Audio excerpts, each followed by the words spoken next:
మోంతా తుఫాన్ ప్రళయంలా దూసుకొస్తోంది. ఏపీని పెద్ద ఎత్తున ఈ మోంతా తుఫాన్ కొంత భారీ వర్షాల నేపథ్యంలో అతలాకుతలం చేయబోతోంది. ఇప్పటికే తీర ప్రాంతాల్లో హైటెన్షన్ నెలకొంది. నెల్లూరు, తిరుపతి, గుంటూరు, కృష్ణా, కడప ఈ ప్రాంతాల్లో హైటెన్షన్ నెలకొంది.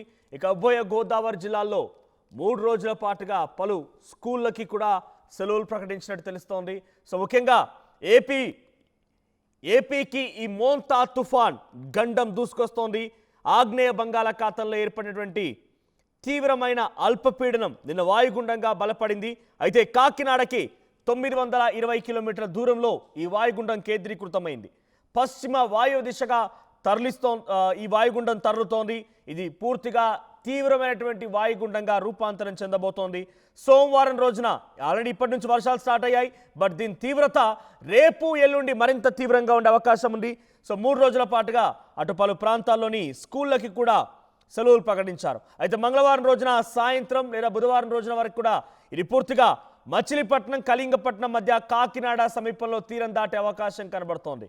సో అటు మోంతా తుఫాన్ హెచ్చరికలతో ఏపీ ప్రభుత్వం అప్రమత్తమైంది. అన్ని జిల్లాల కలెక్టర్లకి ముఖ్యమంత్రి చంద్రబాబు ఆదేశాలు జారీ చేశారు. సో మోంతా తుఫాన్ నేపథ్యంలో ఏపీ ఉత్తర దక్షిణ కోస్తా జిల్లాలో 4 రోజుల పాటుగా భారీ నుంచి అతి భారీ వర్షాలు కురిసే అవకాశం కనబడుతోంది. ఎక్కడికక్కడ అధికారులు కూడా అలర్ట్ అయ్యారు. అధికారులు అలర్ట్ అవడమే కాకుండా ప్రస్తుతానికి పలు ప్రాంతాలకు కూడా అలర్ట్స్ జారీ చేశారు.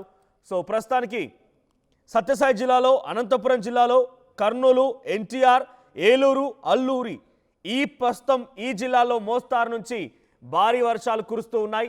సో అటు 28వ తేదీ తీవ్ర తుఫాన్గా మారే సమయానికి దీని ప్రభావం మరింతగా పెరిగే అవకాశం కనబడుతోంది. సో 29వ తేదీన కాకినాడ సమీపంలో ఇది తీరం దాటే అవకాశం కనబడుతోంది. తుఫాన్ హెచ్చరికల నేపథ్యంలో పలు జిల్లాలకి స్కూళ్ళకి సెలవులు ప్రకటించారు. అన్నమయ్య, కడప జిల్లాలో సెలవులు ప్రకటించారు. 27, 28, 29 ఈ తేదీలో ఎన్టీఆర్, బాపట్ల, కృష్ణా, గుంటూరు జిల్లాలో సైతం సెలవులు ప్రకటించినట్టు తెలుస్తోంది.